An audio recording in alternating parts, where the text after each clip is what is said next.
Welcome back to another video. आपका आज की वीडियो में स्वागत है। आज जो वीडियो हम लेकर आए हैं उसकी रिक्वेस्ट हमसे की है राहुल गौतम ने, और उन्होंने बताया कि अभी currently he is in Saudi Arabia, लेकिन वो इंडिया से हैं, लेकिन वो काम सऊदी अरेबिया में करते हैं और वीडियोस देखते हैं, एंजॉय करते हैं। तो अभी हम उनकी सजेस्ट की वीडियो देखते हैं और वीडियो का टाइटल है भारत के इन मेगा प्रोजेक्ट्स को देख दुनिया सलाम करेगी, top upcoming mega projects in India part 2। वैसे पता नहीं, मुझे समझ नहीं आती हम हमेशा पार्ट 2 क्यों देखते हैं, हम पार्ट 1 पहले क्यों नहीं देखते, बट हमें सजेस्ट ही ऐसे किया जाता है। एनीवे हम लोगों ने पहले भी काफी सारे ऐसे प्रोजेक्ट्स देखे हुए हैं, मतलब वीडियोस ऐसे देखी हैं जो कि आने वाले प्रोजेक्ट्स कौन से हैं। अभी ये देखते हैं कि इस वीडियो में जो हम लोग देखेंगे प्रोजेक्ट्स, क्या हमें वो देखे हुए हैं या नहीं देखे हुए, या हमारे लिए कुछ नया है। अभी बढ़ते हैं आज की वीडियो की तरफ, लेकिन उससे पहले इस वीडियो के चैनल का विजुअल लिंक आपको हमारी वीडियो की डिस्क्रिप्शन मिल जाएगा। सब्सक्राइब करें, लाइक करें, शेयर करें, फॉलो करें इनके चैनल को। उसके अलावा हमारे ब्लॉगिंग चैनल का लिंक और इंस्टाग्राम का लिंक भी हमारी वीडियो के डिस्क्रिप्शन में मिल जाएगा। सब्सक्राइब करें, लाइक करें, शेयर करें, फॉलो करें। तो चलिए देख लेते हैं वीडियो। दोस्तों, ये तो हम सभी जानते हैं कि भारत तेजी से विकासशील देश से विकसित देश की ओर बढ़ रहा है। भारत की इकोनॉमी दुनिया में सबसे तेजी से बढ़ने वाली इकोनॉमी है। बढ़ती इकोनॉमी में देश की स्थिति काफी तेजी से बदल रही है। बदलाव के इस दौर में इंफ्रास्ट्रक्चर में भी काफी ज्यादा बदलाव देखने को मिल रहा है। केंद्र सरकार ने देश के इंफ्रास्ट्रक्चर को विश्व स्तरीय बनाने के लिए कई प्रोजेक्ट्स को शुरू किया है। इनमें से कई प्रोजेक्ट्स तो कंप्लीट भी हो गए हैं, लेकिन कई सारे मेगा प्रोजेक्ट्स ऐसे हैं जिन पर अभी काम चल रहा है और अगले कुछ सालों में इसके तैयार हो जाने की उम्मीद है। इन मेगा प्रोजेक्ट्स से न सिर्फ देश की इंफ्रास्ट्रक्चर बेहतर होगी, बल्कि आम लोगों की जिंदगी भी काफी आसान हो जाएगी। इन मेगा प्रोजेक्ट्स के कंप्लीट होने के बाद इंफ्रास्ट्रक्चर में काफी बदलाव देखने को मिलेंगे।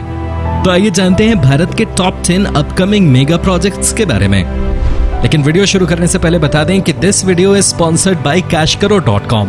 कैशकरो इंडिया की सबसे बड़ी कैशबैक वेबसाइट है जो आपको पूरे साल सारी ऑनलाइन शॉपिंग या मोबाइल रिचार्ज करने पे फ्री कैशबैक देती है।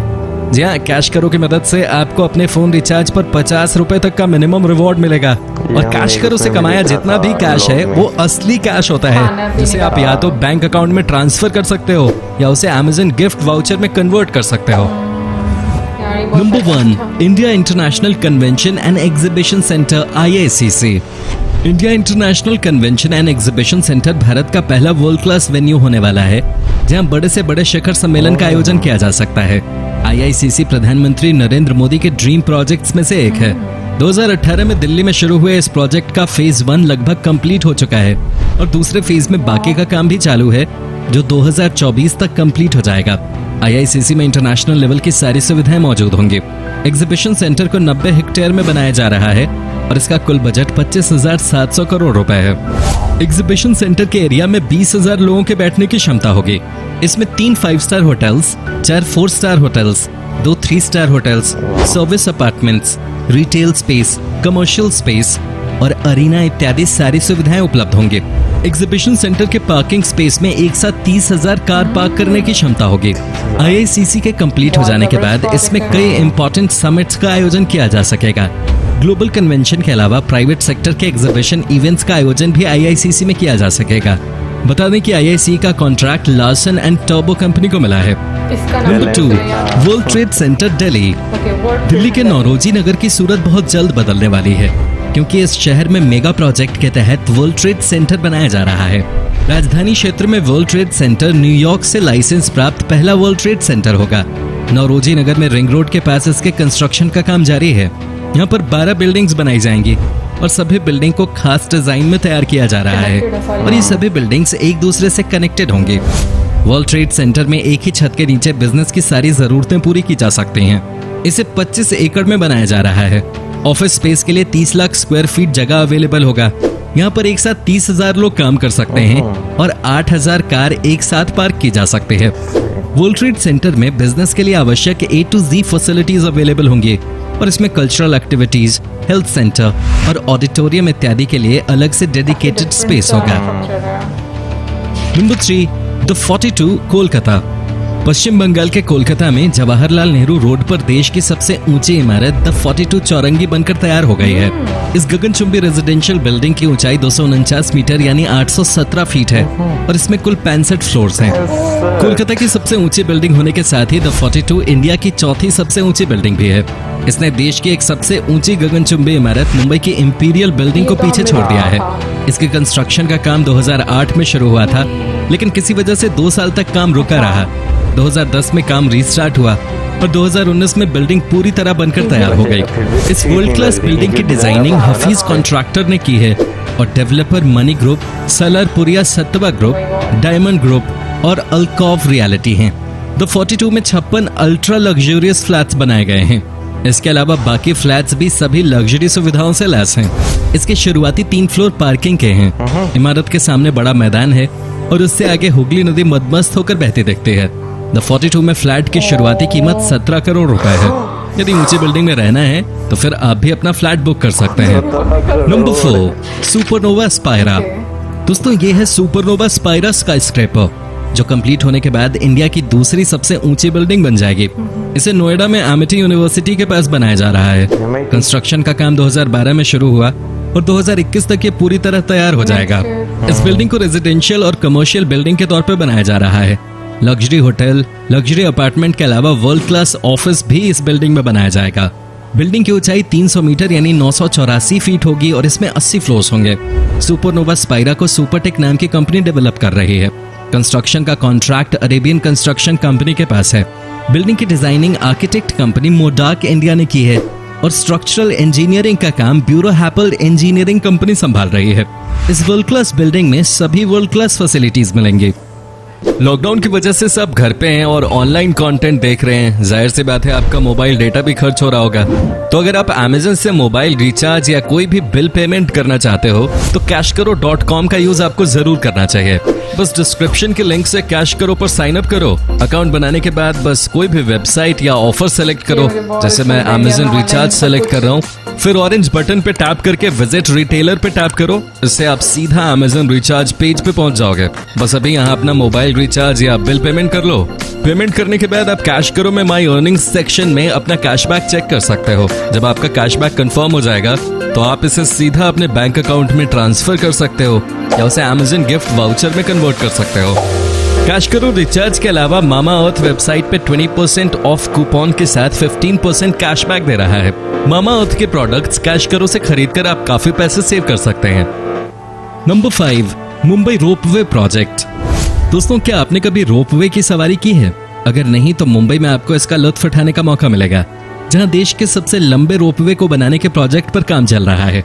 ये रोपवे समुद्र के ऊपर बनने वाला देश का पहला रोपवे और सबसे लंबा रोपवे होगा। रोपवे मुंबई के सिउरी से रायगढ़ जिले में स्थित ऐतिहासिक world heritage site elephant caves को कनेक्ट करेगा। इस रोपवे के तैयार हो जाने के बाद सिवरी से एलिफेंट केव्स के बीच का 8 किलोमीटर का सफर मात्र 14 मिनट में ही पूरा किया जा सकेगा।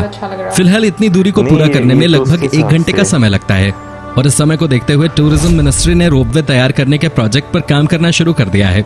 8 किलोमीटर लंबे इस रोपवे में 30 सीट वाली केबल कार लगाई जाएगी। रोपवे सेवड़ी से स्टार्ट होकर एलिफेंट आइलैंड पे लैंड करेगा और वहां से टूरिस्ट पैदल एलिफेंट केव्स तक जाएंगे। इस सफर के लिए भारतीय टूरिस्ट को 500 रुपए और विदेशी टूरिस्ट को 1000 रुपए देना होगा। इस 8 किलोमीटर के सफर के दौरान रोपवे से टूरिस्ट आसपास के खूबसूरत व्यूज के नजारे भी देख सकेंगे। एलिफेंट केव्स को देखने हर साल लगभग 7 लाख टूरिस्ट आते हैं। रोपवे बन जाने के बाद टूरिस्ट की संख्या में इजाफा होने की संभावना है। बता दें कि रोपवे बन जाने के बाद इससे सालाना 378 करोड़ रुपए की कमाई होगी।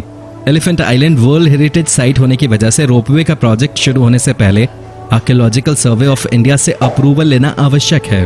अप्रूवल मिलते ही भारत के सबसे लंबे रोपवे का कंस्ट्रक्शन शुरू हो जाएगा।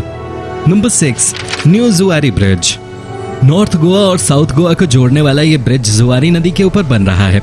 ब्रिज के कंस्ट्रक्शन का काम केंद्रीय मंत्री नितिन गडकरी की मौजूदगी में 2016 में शुरू हुआ था। इस ब्रिज के तैयार हो जाने के बाद नॉर्थ गोवा और साउथ गोवा के बीच की दूरी 40 किलोमीटर कम हो जाएगी। ब्रिज की लंबाई 1225 मीटर और अप्रोच रोड को मिलाकर प्रोजेक्ट की कुल लंबाई 7 किलोमीटर है। इसका बजट 2700 करोड़ रुपए है। न्यू जुआरी ब्रिज को केबल स्टे ब्रिज के तौर पे बनाया जाएगा। ब्रिज के बीच में दोनों तरफ 110 मीटर ऊंचे टावर बनाए जाएंगे।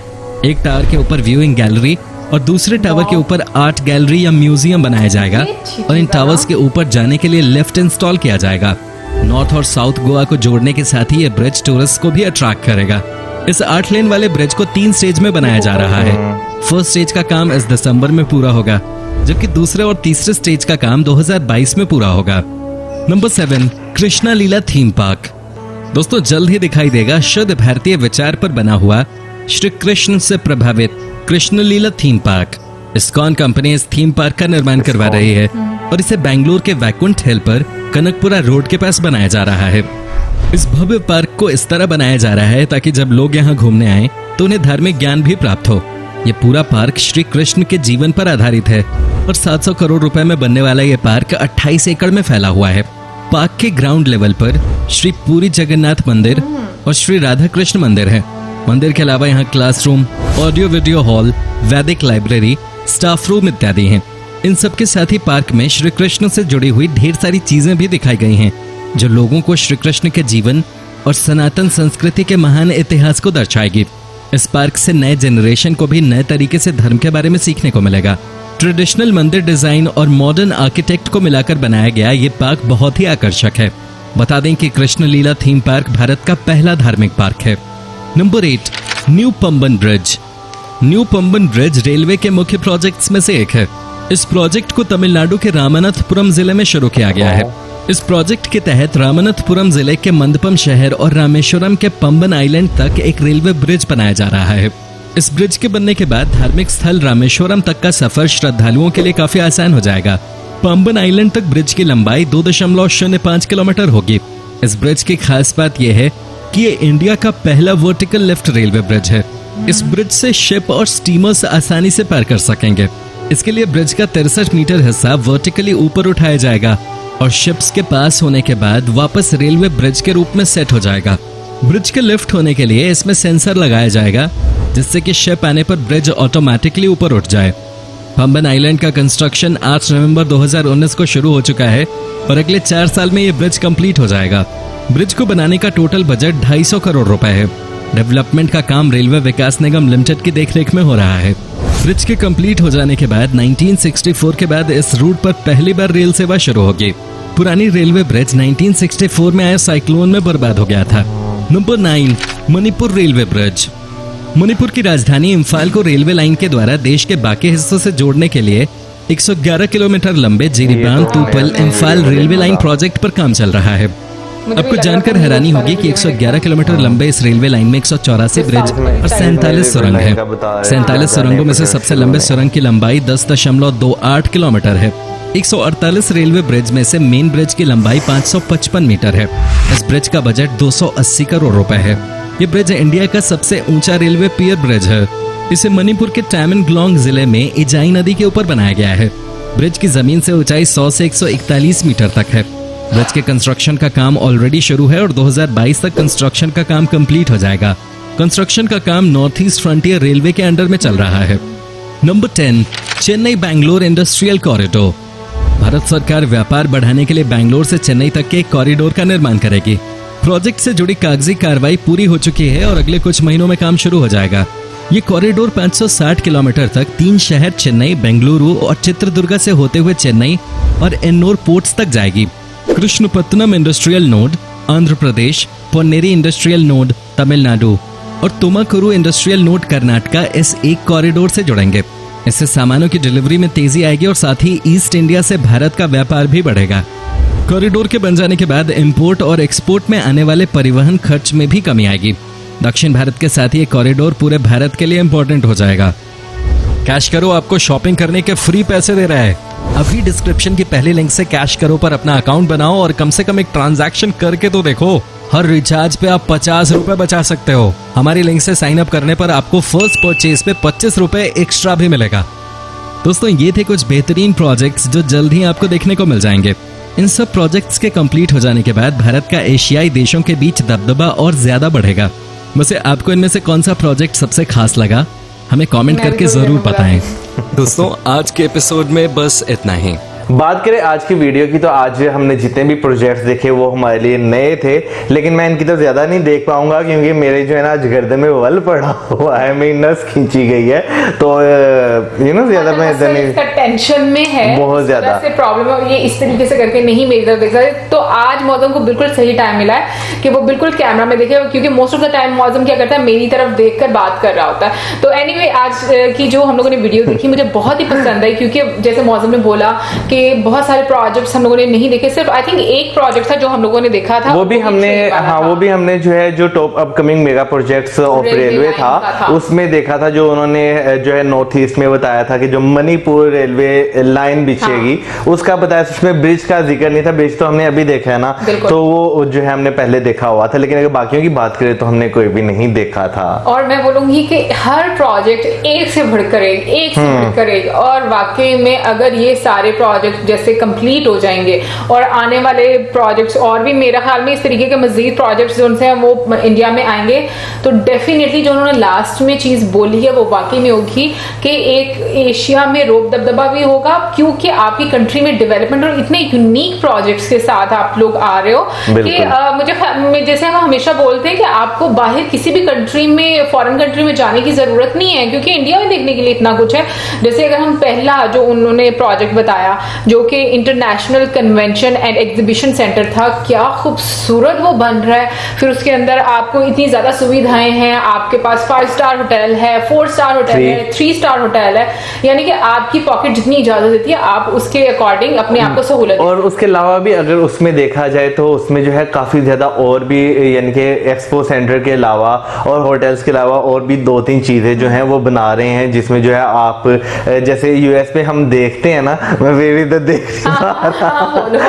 यूएस में जैसे हम देखते, जैसे जो है दी हाउडी मोदी जो है एक शो हुआ था, तो वो हमने देखा था जैसे उन्होंने बड़े बड़े हॉल्स बनाए हुए, तो इसमें भी थीम जो है उस तरह का एक दिखाया गया है। और 20,000 संख्या जो है लोगों की वो उसमें बैठ सकते हैं मतलब एक ही टाइम में। और फिर पार्किंग इतनी बड़ी है मौजूद, मतलब 30,000 के करीब आई थिंक पार्किंग गाड़ियां पार्क कर सकते हो एक ही टाइम में, तो इससे अंदाजा लगाया जा सकता है। एंड नो डाउट प्रोजेक्ट इतने बड़े हैं, मतलब उनकी जो कॉस्ट है उससे पता चलता है, लेकिन ये कि उससे आप जितना रेवेन्यू जनरेट करोगे वो चीज कमाल की है। और इसके अलावा सेकंड जो आ रहा था वर्ल्ड ट्रेड सेंटर दिल्ली, वो भी वाकई बहुत खूबसूरत था। अब जो है वहां पे मुझे सबसे अच्छी चीज ये लगी कि 30,000 लोग एट ए टाइम जो है, एक अपनी फैमिली होगी वर्ल्ड ट्रेड सेंटर की जो वहां पे वर्क कर रही है 30,000 लोगों की, और जितना वो खूबसूरत जो उसका 3D मॉडल बनाया हुआ था ना, तो मुझे लगता है जब वो बन जाएगा ना वो उससे कई गुना ज्यादा खूबसूरत दिखेगा। अच्छा, मुझे भी वाकई में इतना खूबसूरत स्ट्रक्चर लगा कि जिस तरीके से 12 बिल्डिंग्स को कनेक्ट किया गया,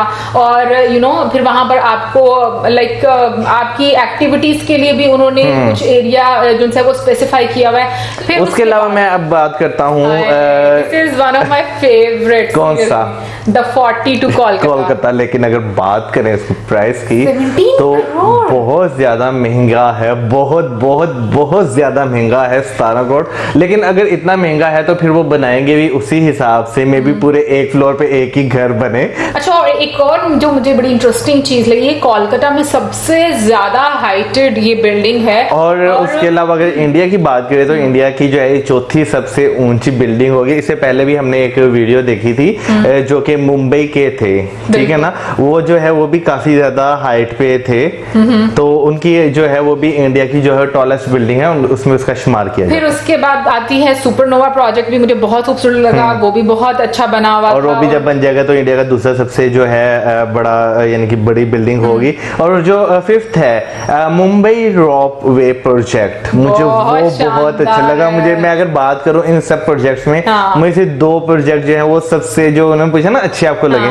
वो एक मुझे मुंबई रोपवे प्रोजेक्ट अच्छा लगा, और एक ये जो न्यू पंबन ब्रिज था, मुझे ये दोनों सबसे ज्यादा अच्छा लगा। डाउट था मौसम को ना ये अच्छा लगा कि रेलवे से रिलेटेड मौसम को काफी चीजें, नहीं एक्चुअली वो जो ब्रिज दिखा रहे थे ना, वो मेरा ख्याल है इंडिया में पहले भी एग्जिस्ट करता है, जो है ना मतलब ऊपर ऐसे, हाँ वो इतना लिफ्ट नहीं करता, वो मेरा ख्याल है शायद इस तरह खुलता है शिप के आने पे, और मेरा ख्याल है वो उसमें चेंजिंग कर रहे हैं, वो जो है सेंसर लगा के वो ऊपर लिफ्ट हो जाया करेगा, तो ये चीज मुझे अच्छी लगी है। बोल रही हूँ कि जैसे ये वाले एक पंबन ब्रिज था, एक किसको ले लो, और जैसे रोपवे प्रोजेक्ट है, रोपवे तो बहुत यूनिक तो मतलब है। ऐसे प्रोजेक्ट्स हैं कि इनके लिए आपको इतनी डिफरेंट चीजें दी जा रही हैं कि आपको कहीं बाहर जाने की जरूरत नहीं है। और देखो टूरिज्म कितना उससे बढ़ेगा, जैसे कि एलिफेंट केव में उन्होंने बोला 7 लाख लोग जो हैं एनुअली वहां पे आते हैं। बिल्कुल, और वो जाहिर सी बात है उनकी संख्या मजीद बढ़ेगी जब आपको एक फैसिलिटी मिल। बिल्कुल, उसके अगर बात करें न्यू जू अराई ब्रिज, वैसे कल एक कमेंट इन्होंने मुझे बताया था, मैंने नहीं वो पढ़ा कि नाम जो है ये पढ़ा करें, मैं वैसे ही नहीं पढ़ता। नहीं वैसे ये कि काफी अच्छे प्रोजेक्ट्स हैं सबको देखकर बहुत ही मजा आ रहा था, क्योंकि और फिर एक हाँ टेम्पल वाला मुझे बड़ा अच्छा लगा था। वही अभी टेम्पल की बात करनी थी, लेकिन मैं जो रेड ब्रिज की बात करना चाह रहा था कि देखेंगे वो ब्रिज को जो है किस तरह यूटिलाइज भी कर रहे हैं। बीच में जो 2 पिलर्स बनेंगे, जो टावर से बनेंगे, उन्हें वो किस तरह यूटिलाइज करें, म्यूजियम बना के और या एग्जीबिशन सेंटर, वो तो अब बाद में गवर्नमेंट जो डिसाइड करेगी। अच्छा, लेकिन इसको देखकर वो वाला रेस्टोरेंट याद आ गया था ना, जो बांग्ला रेस्टोरेंट है, हाँ, वो भी इसी तरीके से बना हुआ था। लेकिन ये बहुत ही यूनिक आइडिया थोड़ा यूनिक है। आप जो ब्रिज है उसके जो पिलर्स हैं उसके ऊपर आप मतलब वही मौज वाली बात की रेस्टोरेंट या कुछ भी जो गवर्नमेंट डिसाइड करेगी। उसके बाद हम बात करेंगे अब जो है कृष्णा लीला थीम पार्क की। ये भी जो है मुझे बहुत खूबसूरत लगा जिस तरह बने, और इस्कॉन जो है वो बना रहे हैं। ये तो इस्कॉन, हाँ, सबसे इम्पोर्टेंट ये कि थीम बहुत अच्छा है, और उसके अंदर जो मतलब सारा जो कृष्ण भगवान से रिलेटेड है वो सारी चीजें आपको वहां पर मिलेंगी। आई थिंक उनकी जो जिंदगी के बारे में या जो भी उनकी लाइफ में चीजें हुई, बहुत अच्छी चीज मुझे ये भी लगी कि इससे जो आपके मतलब जो यंग जनरेशन है उसको बहुत चीजें पता चलेंगी। जो लोग अभी नहीं जानते उनके बारे में, मतलब जानते तो सब होंगे लेकिन डिटेल में बहुत सारे लोग जो उनसे वो चीजें नहीं जानते होंगे, तो उनको जानने का काफी अच्छा मौका मिलेगा। जैसे कि उन्होंने वीडियो में भी बोला कि सनातन धर्म को भी जानने का लोगों को मौका मिलेगा। फिर उसके बाद जो उसके जो डिजाइन है ना, जैसे पूरा थीम पार्क उसका बनाया जाए, तो डिजाइन जो मेन बिल्डिंग भी जो उन्होंने, वो मुझे बहुत खूबसूरत लगा। जब मैंने आपसे पूछा था कि ऊपर से जो है वो बिल्कुल एक जो है मंदिर वाली लुक दी जा रही है, और नीचे से अगर देखा जाए तो एक मॉडर्न स्ट्रक्चर है, बिल्कुल मिक्स है, मॉडर्न स्ट्रक्चर भी है और साथ में मंदिर का भी है। और फिर वहां पर श्री जगन्नाथ टेम्पल जो है वो भी साइड पर दिखा था, उनका भी स्ट्रक्चर बनाया था। तो 3D मॉडल्स वैसे जितने भी प्रोजेक्ट्स दिखाए गए सबके बहुत खूबसूरत लग रहे हैं, एंड आई एम श्योर जब रियल लाइफ में हम लोग उनको देखेंगे, पता नहीं कब देखेंगे। और कल मैंने एक कमेंट देखा था और मुझे बड़ा अच्छा लगा था, उन्होंने बोला था कि लोग इतनी दूर से आ रहे हैं और इतनी जल्दी चक्कर लगा रहे हैं, आपने तो एक बॉर्डर क्रॉस करना, एक तार क्रॉस करनी है, लेकिन वो वायर क्रॉस करना इतना आसान नहीं है ना। हम लोगों के लिए वो क्रॉस करना इतना इजी नहीं है, बाकी सब लोगों के लिए मैं बोलूंगी अनफॉर्चुनेटली हम लोगों के लिए क्रॉस करना वो इतना इजी नहीं है। But I hope and I wish कि जल्दी ही सब प्रॉब्लम सॉर्ट आउट हो जाए, ताकि क्योंकि हमारा बहुत मन है कि हम जल्द से जल्द इंडिया आए और विजिट करें। तो हमारे लिए भी दुआ कीजिएगा कि जल्दी से प्रॉब्लम्स जो थी वो सॉल्व हो, आसानियां पैदा हो। तो इसी के साथ हम आपसे चाहेंगे इजाजत। आई होप आप लोगों को अच्छा लगा होगा आज का वीडियो, और थैंक यू सो मच इतनी इंटरेस्टिंग वीडियोस हमें सजेस्ट करने के लिए। और साथ ही साथ मैं आपसे भी पूछना चाहूंगी कि आपको सबसे ज्यादा इंटरेस्टिंग कौन सा प्रोजेक्ट लगा, और आप इनमें से कौन कौन से शहर से बिलोंग करते हैं, ये भी हमें जरूर बताइएगा। इसी के साथ हमारी वीडियोस लाइक, हमारे चैनल सब्सक्राइब, वीडियोस करें and keep us in your prayers. Till then, good bye.